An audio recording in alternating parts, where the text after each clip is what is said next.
Mourners gathered on Monday to bid farewell to José de la Cruz, who was killed by lightning during a football match in the Peruvian Andes. A survivor of the incident, player Juan Choca Lacta, said he saw white when lightning hit the pitch. Dios me dio la vida una vez más, seguiré adelante luchándole por mi familia, por todo lo que me rodea. ¿Sentiste algo cuando te cayó justo el rayo, como candela, algo? Sentí un esplendor, sentí que llegó a mi cabeza, blanco. Está sacando el ataúd, se hizo blanco mi mente. Se hizo blanco mi mente, blanco, nada más, no recuerdo nada más.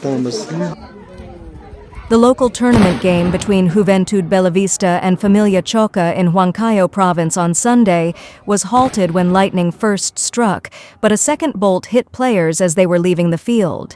Though lightning has struck football matches in Peru before, causing injuries, the weekend incident was the first known fatality from the phenomenon in the country.